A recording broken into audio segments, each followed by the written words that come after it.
nouveau rebondissement dans l'affaire Palmade. Après 2 mois passés à l'hôpital Paul Brousse de Villejuif, Pierre Palmade se prépare à plier bagages en ce mardi 25 avril.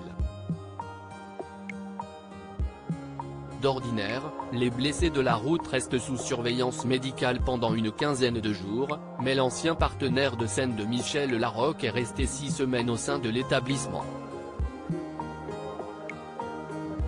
Faisant l'objet d'un contrôle judiciaire très strict, l'ancien époux de Véronique Sanson avait écopé d'une surveillance prolongée après son accident d'il y a 2 mois, comme l'expliquait Benjamin Lecoge, journaliste pour Paris Match, à Cyril Hanouna. Il doit rester dans une structure sous surveillance médicale. Donc il a été convenu que ce protocole durerait 6 semaines. S'il quitte le centre de soins où il a séjourné depuis son grave accident du 10 février, le comédien n'est pas près de retrouver son domicile de Célie-en-Bière, en Seine-et-Marne.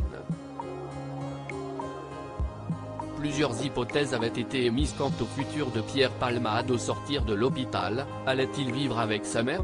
Regagner son appartement parisien? Suivre une cure de désintoxication?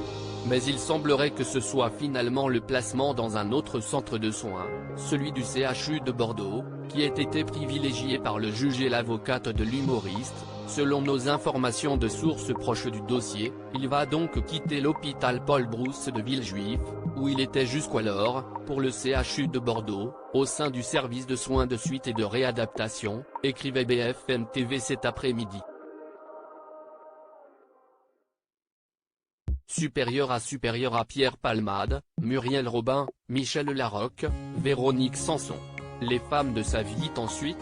Sur le plateau de Touche pas à mon poste, Benjamin Lecoge laissait entendre que Pierre Palmade pourrait subir un nouveau contrôle judiciaire à sa sortie de l'hôpital Paul Brousse. L'humoriste est mis en examen pour homicide et violence involontaire. Après 2 mois passés à l'hôpital, il pourrait le quitter. Il devrait donc avoir un nouveau contrôle judiciaire en attendant la date fatidique de son procès. Présumé innocent, l'ancien époux de Véronique Sanson demeure dans l'attente d'une date pour son procès et reste, à ce jour, en liberté sous contrôle judiciaire. Article écrit en collaboration avec 6 médias Crédit Photo, Jacques-Ovid Moreau.